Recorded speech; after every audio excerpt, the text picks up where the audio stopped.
Dneska budeme hodnotit videa mých fanoušků. Jsem tady společně s Kostym. Čus. Oh a shit. jdeme se... Jo, teďka jsem tady mega na mikro. jdeme se na to Počkej, podívat. sorry. Jako úplně prvního, koho tady vlastně máme, tak je Edron, nebo Adron, nevím jak se to čte, a asi bychom si to mohli pustit. Budeme hodnotit podle editu, jsme zapomněli říct, podle ničeho jiného nehodnotíme. Se stal obrovským videoherním fenoménem. Už při vydání první alfa verze si Hello Neighbora všimli velcí zahraniční i čeští youtubeři, což tuto začínající hororovou sérii naprosto vymrštilo v popularitě. OK, tak co bys tomu řekl, Kosty, tyjo? Hele, ten začátek se mi hodně líbí. Ty animace, nevím, teda Edrona moc jako nesleduju, takže nevím, jak dlouho obecně natáčí, nicméně líbí se mi to skrz to, jak je to tady, jako kdyby, když to necháš to na začátku, jak je to tady prostě takový ty animované titulky. A jako říkám, není to úplně můj styl, kterým bych začínal, ale určitě jako ceníme. Určitě to má styl, tady akorát pozor, hodně si myslím, že vám jako může schodit reputaci, když je chyba v titulkách hnedka ještě na začátku, na to dávajte velký pozor na titulky, jinak asi všechno dává smysl, jako tady hezky to blurne. Tady ta animace je vidět, že není jíznutá, mně přijde teda. No není jíznutá a hlavně spíš bych tu animaci první nechal dojet úplně do konce a potom tam jako hnedka na to přidal nějakou... Ten střih je možná moc rychlej, no. Včas tady u takovýhleho editu, kdy jsou tam vyloženě ty animace, je lepší jako fakt nechat to jakoby delší dobu, protože je to velká změna vizuální a ten divák to musí zpracovat, jo. No a tady se chyba v titulkách, takže na to pozor určitě. No, doporučuji používat nějaký font, který má jako k dispozici tu češtinu, aby to vypadalo líp. No, jo, to je to takový detail, ale...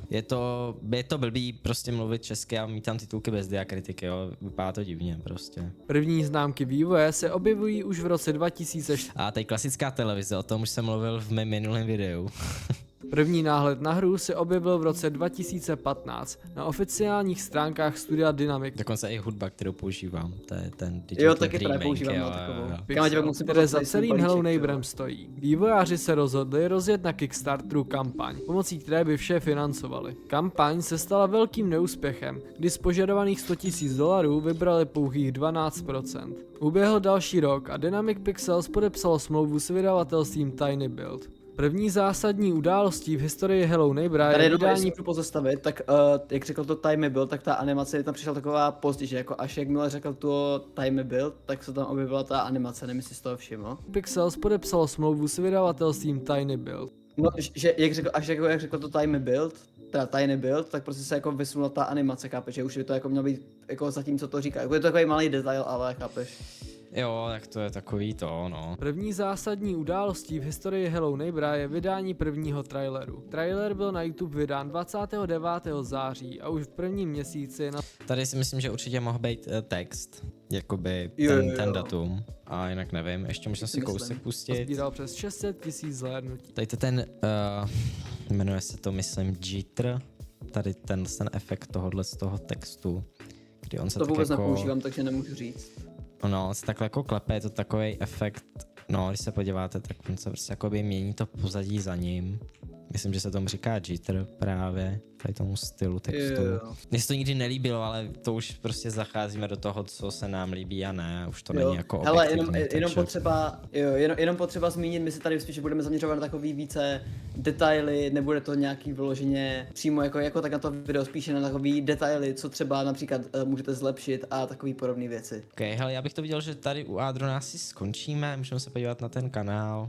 Vidíte, že jsou to většinou věci o hrách, takový ty v úvozovkách dokumentární videa, že jo. Jediný, co bych přidal, je ještě ten banner, že na YouTube, to mi přijde takový jako hezký detail, když skloneš úplně nahoru. Aha, tak on má banner, jo, pardon, to jsem nečetl. Jo, on tady je, docela dobrý, myslím si, že jako má to vlastně jako v pohodě takovou, jakoby, osobnost svojí, si myslím, takže.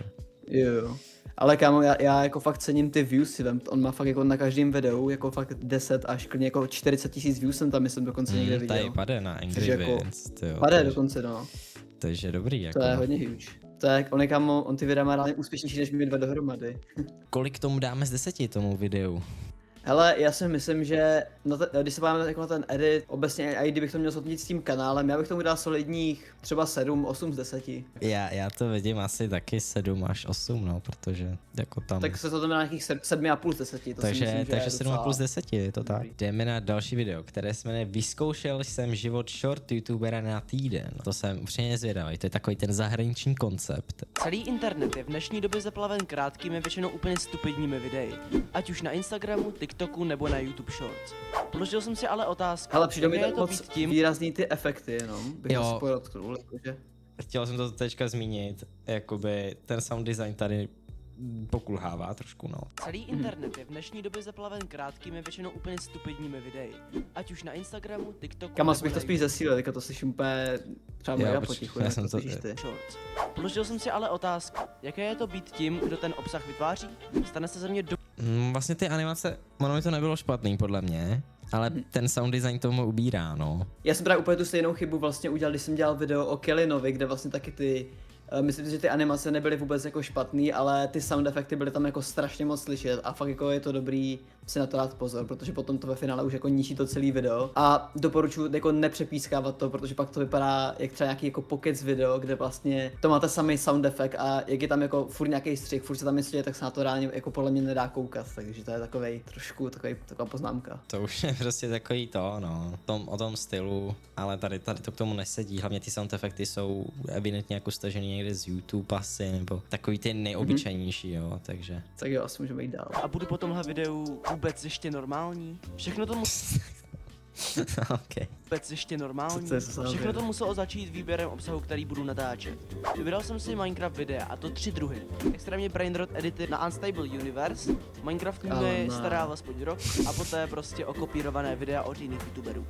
A ještě pár dalších maličkostí. Když bych vám měl No, co k tomu říct, no, sound effects to jsme zmiňovali, takže. Asi nevím teda v čem týpek edituje, ale pokud edituješ třeba v DaVinci nebo tak v něčem, tak doporučuji tam dávat vinětu, vypadá to jakože vinět, vypadá to prostě líp, vypadá to epičtějc prostě a je to takový jako pěkný detail podle mě. Možná i ty věci by mohly mít stín trošku, jakoby vidět, že jsou jenom třeba tady, by to mohlo mít stín. Jo.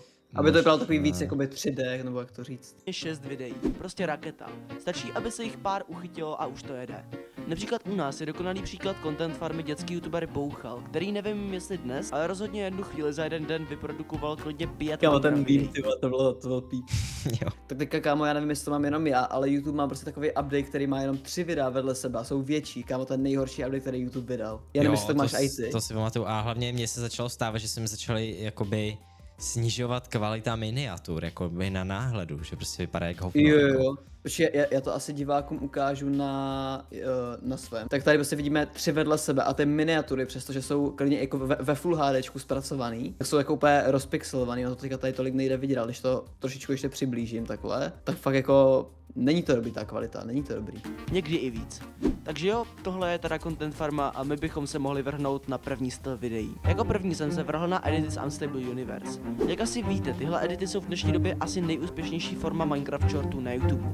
A to jenom díky přehypované hudbě, vysokému kontrastu a celkem lehkému editování. Možná bych to malinko, jak když jako zoomoval, jakože, říkám, opět nevím v čem edituješ, nicméně tady jak dáváš ten text, tak jakoby pokud to děláš přes Fusion na kameru, tak vlastně doporučuji nějak jako to zoomovat, je to takový prostě hezký detail, a jako je to takový víc akčnější, nebo jak to říct. Používám program DaVinci Resolve, který je No, tak no, to potvrzení. Jo, tak to je DaVinci. Ještě prosím tě, jestli bys to nepřetočil úplně nakonec, mě totiž zajímá, jak jako Jo, vlastně to je ten pravda. Tady jsem úplný auto, jak to povezme. 6. a 7. den nenastal skoro žádný posun. Vyprázdnil jsem celou kapsu videí Okay. a na konci 7. dne jsem se šel podívat na výsledky mého projektu. No a celkově jsem měl 66 000 celkových sledů. Hej, nahoru to není 15 špatný, minut. jako na to, že to jsou shorty a tady to vlastně. Jo, jako jo, no, jako. Nebo ne, počkej, to nejsou shorty, to jsou reálně long form, ne, tohleto. Víš, co to je? Takže vydal víc videí, jakoby vedle sebe Jo, a ono se takhle, to, jo. chápeš, ono se to jakoby zkostkovatilo dohromady. Jo, už tomu rozumím. Okay. OK, tak. To asi všechno. Ale i tak, jako not bad, pokud je to long form, tak určitě mega dobré. Každopádně, když se podíváme na ten kanál, tak možná jediný, co bych kámo vytknul, je zkus si kámo dát nějakou asi aspoň třeba nějakou jako 3D profilovku té tvojí postavičky. Mi to přijde takový prostě, jako, já to nechci jako nějak zdisovat, ale přijde mi to takový jako, že je prostě jednoduchý, chce to jako něco malinko, aspoň jako propracovanějšího, no. Docela v pohodě, náhledy si myslím, že taky jako vypadají docela jako v pohodě, takže tomu svému kanálu bych asi dal takových, vzhledem k tomu, že s editem to není úplně nejdál, takových třeba těch 7 z 10 možná. Já dám 6 za ten sound design. Dobře, tak krásných 6,5 z 10 jsme se shodli. Další video. Tady se lehce bojím, že budeme trošičku kritičtější. Nechci jako to úplně zahazovat hnedka. Každopádně je to skutečný příběh Stejka, což by mohlo být zajímavý video. Hele, ještě tady máme už rovnou jeden poznatek. Když už děláte nějaký videa s animacema a takovýma podobnýma věcma, tak to dělejte na 60 fps. Vypadá to mnohem líp a je to takový jako obecně plynulejší. Tady vidíme, že to je pravděpodobně jenom na 30, na 24, takže není to úplně. No tak, samozřejmě jakoby musíte hledat i nějaký kompromis, pokud to váš počítač jako nezvládá, tak když nedáte 60, tak si aspoň těch 30, trošku to zlepší, těch 24, to už taky jsem dělal videa ve 24, ale teďka vidím, že ten rozdíl je obrovský. Když se řekne jméno Steak, asi si vybavíte veterána českého YouTube. Je tady s náma už totiž 16 let. Kámo, ty sound efekty jsou malinko s dílem. To tam jde úplně slyšet. Když si to Veterána pustíš českého znovu. YouTube. Je tady s náma už totiž 16 let. A jsou takový jako moc rychlý Tady na ten to. text určitě, tam je ten delay, no. A jako obecně, že právě ten sound efekt je rychlejší než ta animace, to jsem spíš chtěl říct. Jo, A opět je to takový jako hodně výrazný. Jsou to takový ty zase, říkám, prostě ty levný zvůše z YouTube, no, který jsou rychlí, že jo. Tady možná jediný, co bych vytnul, nevím, jak moc dávat odlesk toho textu a asi bych malinko spíš jako stmavil to pozadí. Je tam jako to hodně viditelný, že spíše by měl podle mě klást důraz jako ten steak a ten daný text. Takže ona možná ta záře není takový problém, spíše bych jako stmavil to pozadí. Tady určitě bych řekl i, že ten morphing přechod toho, že tady to vlastně prolne do těch jeho videí, jestli jo, tak je možná trošku divný, jakoby, jo. Jo, asi bych úplně potom jako dal na nulu prostě tu mřížku, nebo jak se tomu To říká, ten taky. grid. Možná bych to zkusil dělat nějak jinak, minimálně tak, že ten text bude se stmavovat stejně jako steak, protože tady je vidět, že text má střih dokonce, jo, to je takový blbý. Jo, to je malinká chyba v editu. V současnosti patří mezi top 5 nejodebíranějších YouTuberů v České. Tady byl zajímavý sound effect, že jako ve sluchátkách mi to znělo dobře a... Mně taky, ale přijde mi to takový moc rychlý, jako jak se to otáčí. Že jako dal bych tam malinko pomalejší tu animaci. Tady nechci jakoby nikoho hejtit, ale je vidět, že takhle přesně jsem teda já začínal, když jsem stříhal ty videa. Jo, tak to já taky, ale já jsem Že- začal vlastně úplně v CapCutu na telefonu a tam je to úplně No. takže. Vlastně ještě nemáte jakoby takový to oko dokumentární, nebo jak bych to řekl. A ještě neumíte zpomalit, no, a tak jako... Ale tak ještě bych chtěl zdůraznit, nic z toho, co tady řekneme jakož trošku jako proti, tak to neznamená, že to je nějaký hejt, my se to spíš snažíme jako hodnotit z pohledu lidí, co se tomu věnují už třeba i jako několik měsíců až let a jenom jsou takový jako detaily, které bychom my rozhodně dopilovali a můžete si z toho například vzít nějaký příklad a můžete se tak díky tomu třeba v tom editu klidně i krásně zlepšit. Přesně tak, nejsme perfektní, ale není to nic osobního, nebo to prostě hodnotíme video akorát. republice.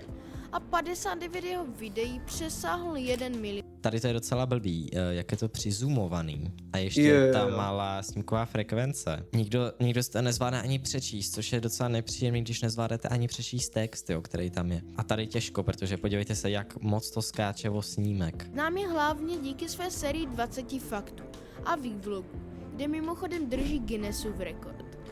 Tady opět sound efekt levnej a ty animace by potřebovaly easenout a udělat je trošičku organičtější, jako. Ale hele, jako je vidět, že týpek začíná, navíc i jako podle hlasu to vypadá, že to bude někdo mladší, takže Jo, podle to mě, určitě.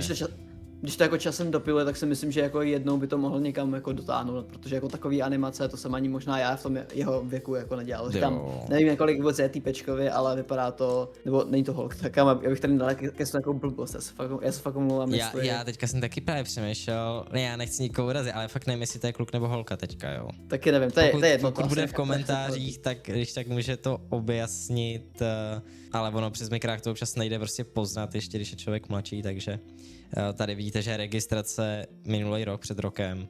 Tak to je docela nový kanál, ale jako záhodou jako 1022 byl to docela dobrý. Tady jsem viděl jedno video, který už jsem někde viděl. Krádež století odhalen a to dělal něco takového, myslím, že i Big N.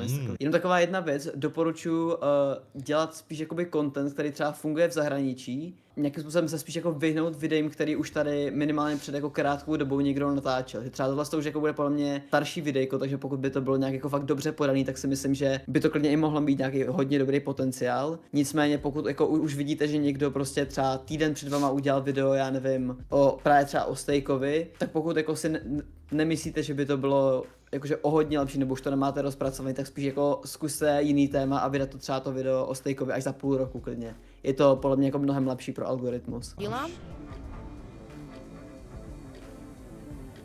Jo, to taková klasika. Taková klasika, no. Já teda to vidím na možná taky těch 5 nebo 6, no. Já bych jakoby, no takhle, ono záleží, za kterého hlediska to hodnotíš, protože když bychom měli hodnotit jakože to, že jde vidět, že týpek začíná, tak na to, že týpek začíná, tak bych jako tomu fakt dal klidně 8-9, ale když to vezmu jako z pohledu někoho, kdo jako fakt už jako často dělá 3D animace, věnuje se tomu profesionálně, tak bych tomu dal třeba klidně fakt těch 9 a 4, tak nějakých krásných 6-7 prostě. No dobrý, hele, my pokračujeme dál. Skutečný příběh Fizzy Style, takže další skutečný příběh, dokrát Fizzyho. A nejodebíranější české tvůrce na YouTube. Jeho hlavní kanál Fizzy Style sleduje miliony lidí. A v roce 2022... Hele, přidal bych sound efekty, malinko bych asi zesílil hlas, nevím teďka, jak to máš ty zesílený. A tady mi to přijde kámo strašně rozpixelovaný. Je, protože já to mám ve Full HD a takhle to určitě Full HD nevypadá, no. Toto je kámo kvalita tak podle mě 140. Jo, to je 144p asi, no. V roce 2023 se umístil na prvním místě v žebříčku nejlépe vydělávající. Ta hudba, tady musím říct, že je úplně špatná na to, co to je za video a o čem tam mluvíš. Jo, určitě bych použil spíš nějakou jakoby víc temnější, nebo jak to říct, spíš takovou prostě... Jo. YouTuberů. V Česku a na Slovensku jeho cesta začala ale mnohem dřív. Například jako můj nejoblíbenější takový ten interpret jako na tu hudbu do těch dokumentárních videí, nejlepší na tom, že to je vlastně celý zdarma, tak je například Max Anson, nebo tak nějak se to píše, tak nějak se to čte. A vím, že tu jeho hudbu vlastně používají i velcí tvůrci, jako Big Z, zahraničí třeba Visual Venture, a myslím si, že to k tomu fakt jako opravdu sedí. No, tady zase ten overlay, o tom jsem mluvil v minulém videu svým, že to není úplně dobrý. Tou hvězdou, kterou Protože to prostě nedává smysl a vůbec nic tady není třeba vidět, jako tady tohleto jako, jestli někdo vidí na mobilu, tak musí vidět nějakou šmouhu bílo-černou, protože tady jako nevidím ani na monitoru, ty. známe. Tady ta hudba ještě zesílená, nedává ale smysl, jo. Příběh, který postupně se rodil. Tady dokonce není slyšet, jak mluvíš, jo, když to Zesil si trošičku mikrofon, no. Nevím, na co nahráváš, ale zesil si mikrofon malinko. Dětské zvědavosti, značení pro kameru a touhy tvořit něco, co bude bavit ostatní. A teďka už něco k jeho osobnějšímu životu. Filip Zima se narodil 5. května v roce 2000. Nejsou tady žádný sound efekty vlastně. Ale já jsem to taky právě dřív dělal, když jsem začínal, tak taky jsem jako, já jsem ani nedával, myslím, že hudbu do pozadí. A už jako malý kluk měl blízko ke kameře, zatímco většina dětí si hrála venku, Filip často běhal s kamerou v ruce. S kamarády natáčeli krátké scénky, pokusy a jednoduché videa. Z obyčejných záběrů něco zábavného a dynamického už tehdy se Asi ukazovalo... kámo stříhá v DaVinci, jako je vidět, že asi... Nebo já nevím, jestli to je nějaký jako screen, nebo jestli to je jeho přímo No, jeho řekl bych, že screen, jo, protože tady je reakce WAV, takže já bych řekl, že to dost možná bude jeho screen. Tady vidíte, že je 575 videí, takže myslím si, že hodně. určitě... Jsou ty shorty? No, je to ze shortů, Jo, ty short. odběry. Zkus se podívat na nejoblíbenější, jaký tam mají. Když já říkám podle oblíbených, no. 4.8 Tady shorty. nějaký. Najdeš vesničana. 29. Pokud jsi ho našel, tak dej odběr. A ok, takový ty klasický Okay, no. Fizzy shorts. Hele, tady možná malinko bych zkusil zapracovat na těch náhledovkách, protože třeba tady u toho Joda mi to přijde strašně přesvětlený, nebo obecně ten Dodo mi přijde takovej, jakože tam ani není tolik viditelný, jak ty křivky, co tady jsou. A malinko bych zase stmavil pozadí. A tady, počkej, to jsme asi viděli přes Bigové reakci. Jo, já už vím, to je. To jsem viděl nějaký videjka, jo. Máme tady další video, který už teda vidíme, že je v 60 fps a je dokonce od řekl bych, malinko většího kanálu, který má 6000 odběratelů, skoro 7000, takže to je hodně dobrý. Tady si myslím, že už ta kvalita bude trošku vejš určitě. A vzhledem k tomu, že týpek podle mě už jako natáčí strašně dlouho, takže tady to bude podle mě. A ju znám dlouho, takže zajímá mě, co to je za videjko. Kam zmizel Bouchal. Bouchal, najrýchlejšie rastúci český Minecraft youtuber, ktorý v rekordnom čase ovládol obrazovky 100 000 detí. Preslavil sa detským obsahom a afektovaným prejavom kvôli K tomu úvodu bych řekl, že líbí se mi ten rychlý úvod, nebo zase já to říkám takhle. Ten úvod by podle mě neměl být úplně jakože 100% rychlej a zároveň neměl být úplně nejpomalejší, prostě takový jako nějaký zlatý střed, takže to si myslím, že jako některé animace tady jsou rychlejší, ale overall bych řekl, že to je celkem v pohodě. Si myslím, že to je otázka toho stylu, který on zamýšlí. Pokud by to bylo dokumentární video, jakoby tom stylu, který známe, jako je Bike, tak by možná klidně mohlo být to mluvení pomalejší, dramatičtější, ale to je otázka toho, jak on to zamýšlí, aby to vypadalo, no. Jo, tady je to takový jako, že jak když divně, jo, to je fakt detail, ale tady je když jako fakt divně ořízlý mi přijde, že fakt jako, já nevím jak to dělá on, ale doporučuji to dělat tak, že třeba já to například udělám, že si vezmu nějakou fotku třeba televize, tu ve Photoshopu vlastně tam jako odeberu tu obrazovku, aby to bylo jako nějak prostě hezky vyhlazený, popřípadě pokud je tam něco křivýho, tak tam dodám prostě tvary nějaký, aby to jako vypadalo někdyby realističtěji a vlastně s tím odstraním, posadím si to, vygeneruju, teda si to exportuju jako PNGčko a vložím si to do toho videa, kde z toho pak udělám fusion clip a vlastně dám to, jak když jakoby za ten obrázek, nebo jak to říct, ale jako vypadá to, kdyby to bylo přímo v té televizi. Tady tohle video já znám, já jsem ho používal a i minule jsem zmiňoval, že pokud tohle ten overlay té televize, pokud to není kvalitní, tak to spíš nepoužijte a udělejte to jinak, protože pak je to takový to, no. najvidenejším tvorcom v Česku. Ale ako sa mu aj napriek tomu podarilo stať jedným z najväčších českých youtuberov a Je to hodně rychlý, no. Jo, takový hodně rychlý, no. Možná už i tak, že by to být ani nemuselo, fakt až takhle rychlý, no. prečo ho dnes... Třeba ta animace právě, jak tam bylo to s těma největšíma českýma youtuberama, tak to bylo fakt třeba otázka vteřiny a půl podle mě. nenávidí, Bouchal vydal svoje prvé video 20. novembra 2020 pod názvom Minecraft, ale svet je potopený v mori. Už je vidieť, že išlo úplne iný štýl, než na aký sme od neho dnes zvyknutí. Vtedy rozprával pomerne pokojne a na jeho prvé video pôsobilo prekvapivo kvalitne. To bolo však kľúčové, miniatúra. No. Je to na mnohem lepší úrovni. Jo, já jsem myslím, že konce reagoval na nějaký, tady máš teda moje video, koukám, ceníme.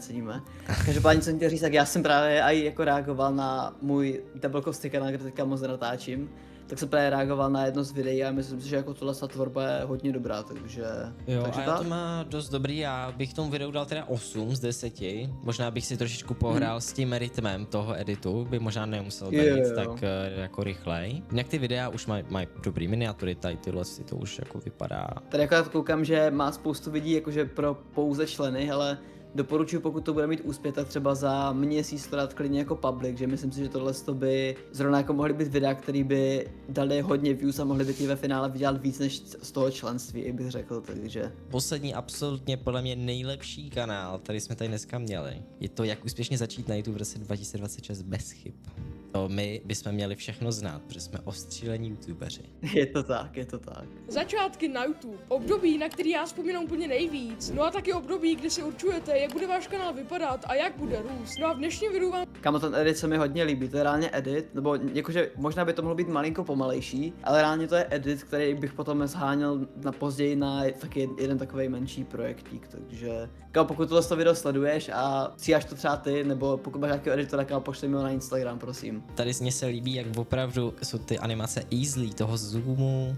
I tady je to easy a to fakt vypadá příjemně na koukání. I vizuálně to vypadá hezky. jak bude růst. No a v dnešním videu vám řeknu, jak bych dneska začal natáčet na YouTube a celkové rady pro někoho, kdo třeba přemýšlí, že by taky začal natáčet. A pokud byste chtěli vidět podobný videa, tak budu hrozně moc rád, když tady dáte like, odběr a zvoneček, protože mi to bude motivovat dělat dál stejně dobrý videa. No a navíc se blížíme ke Tady jakoby nehodnotím, teďka odběhnu od editu, možná bych tohle vůbec neříkal, že chceš dostat odběr od lidí, protože ty lidi ještě jako vesměs nic neviděli, jo, ale to... videa. No a navíc se blížíme ke 2000 Wow. Pratel, takže To bych je byl dobré. totálně rád. Jako první věc, co musíte řešit, když se rozhodnete natáčet na YouTube, je téma vašeho kanálu a vašich videí. Na tomhle ta nejdůležitější a úplně základní věc je to. To můžu natáčejte- potvrdit, protože jakmile nebudete natáčet téma, nebo jakmile budete natáčet téma, který lidi nebude zajímat, tak jednoduše ti lidi na ten kanál prostě nemají důvod koukat. A právě z toho jsem se také docela dost naučil. Doporučuji najít si tu svoji cílovku, to, co vás nejvíc naplňuje. A jako snažit se i přijít, co ta vaše cílovka chce, protože například já jsem dělal dokumentární video o různých osobnostech, šlo mi to tam a potom jsem random v lednu, ještě pokud vím v datum, kdy John Mariánek po dlouhé době dropnul video, tak jsem dropnul video o nejvyšších budovách, to znamená spíš jakož nějaký víc prostě content, který by se sledovali ve škole a to už se k tomu předešlým contentu úplně nehodilo, takže to byl takový můj menší fuck up. Já si netroufnu úplně jako odhadovat věk lidí v dnešní době, jo. Ale typuju, Ale že typy bude tak 14, kámo. 14-15. 12 až 14, jako něco takového třeba, může mu být 13, Jo. já fakt nevím. Každopádně na to, že určitě mu není jako třeba nám, je určitě mladší, tak na to je prostě to, vypadá fakt dobře, jako ta I profilovka. ty náhledy nevypadají vůbec špatně, jo. Hele, tohleto video, teda bychom to finálně zhodnotili. Já vlastně nevím, co by tam mohlo být lepší. Já si myslím, že všechno je dobrý. Možná bych zkusil nějak nabarvit tu kameru, ale ono, jestli natáčíš na mobil, tak ono to jde fakt blbě, jo. Takže já tomu dám prostě 10 z 10, protože nevím, co vytknout. Já bych tomu dal 9,5 s tím, že ten půlbod je taková rezerva, že vždycky se může jako něco malinko zlepšit, ale určitě, kámo, fandíme ti, pokračuj dál. A tohle by teda asi bylo všechno z těch našich kanálů, takže můžete nám dát odběr, můžete se kouknout na další videa, který tady máme. Měli byste dát odběr na oba naše kanály, které můžete vidět v názvu. Pište mi do komentářů, co mám udělat příště, protože já fakt nevím. My se uvidíme možná s Richardem, možná bez Richarda zase příště.